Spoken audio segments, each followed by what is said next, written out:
Is that big news possibly Wilder Joshua? No. It's some big news for Matchroom Boxing USA. Yeah. So we're going to be putting a big schedule together for the back end of the year. But I think that Wilder Joshua is a fight that is inevitable at some stage. But Joshua has some business to take care of on March 31st. A really tough fight against Joseph Parker. Yeah. It's a unification fight. Could even be a tougher fight than the Wilder fight for Joshua. So we have to get through that, and then we can start entertaining the possibility of the Joshua Wilder fight later this year. Did you get a chance to see the actual fight? It was literally a carbon copy of Joshua versus Klitschko. I mean, well, it wasn't in terms of skill, but it was in terms of heart. Yeah. So you have to take your hat off to Deontay Wilder in the fight. He showed what we, bits of what we know, which is his technique's not the best, but he can punch. Yeah. But he showed us things that we didn't know, which is he has a big heart. Now, that wasn't really questioned, but he can be hurt badly. And if Joshua hurts him like that, it's not going to be pretty. Yeah. But it's a great fight. Two guys. One's 40-0, a WBC world champion. One's about to go, I believe, 21-0 with 3 world championship belts. It's the undisputed heavyweight fight, so it has to happen. And it has to happen for boxing, and I believe it will happen. But we have to get past Parker, and that's a really, really tough fight. That's a big card race. Every time you put Joshua over there, it's like literally 80,000 fans. Yeah.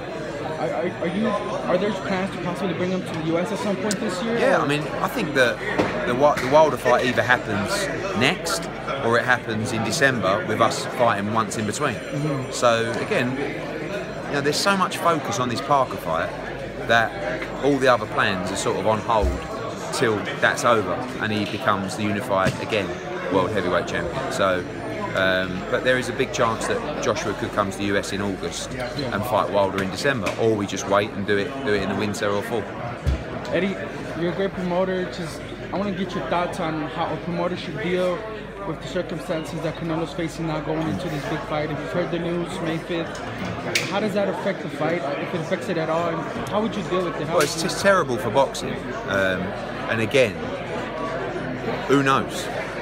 Like, he may be cheating. He may have eaten some meat that's got, I don't know.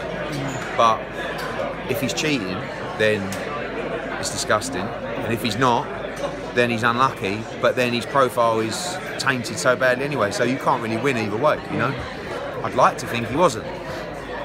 So, but I don't know enough about it, It's not my place to judge. It affects the fight in that people's mind is wandering between what he was doing, and it makes you question previous performances if you think he was, doing something wrong.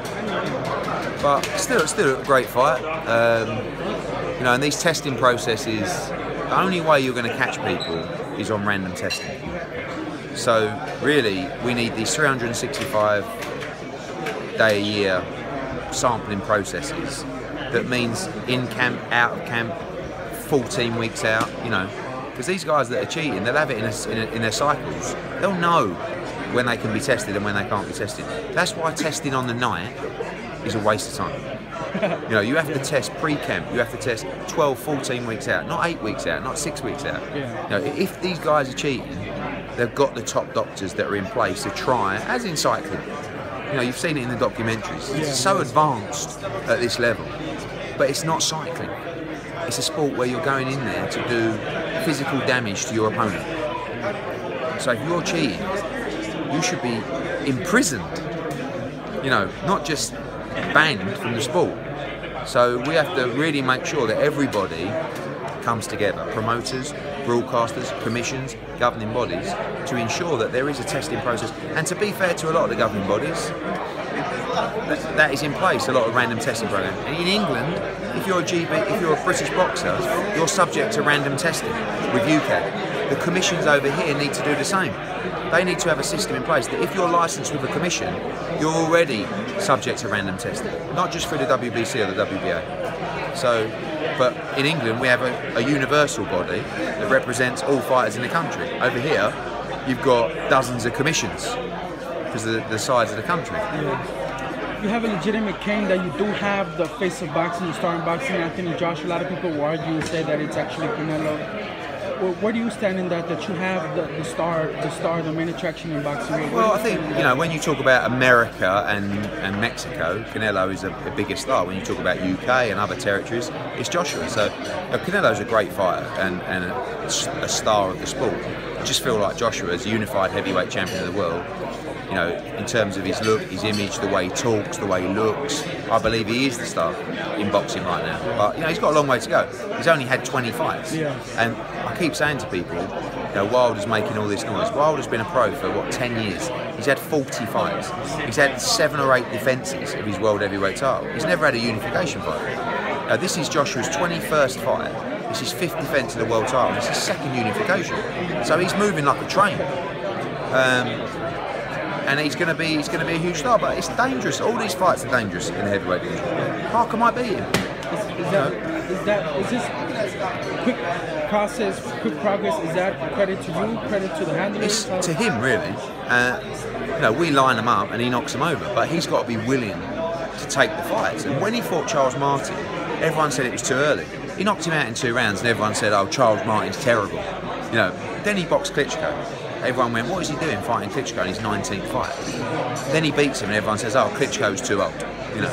Then in his 21st fight, he's having another unification fight. So he's moving. He has a lot of belief and he wants to fight the best. He wants to fight Wilder. And that's why I know it will happen.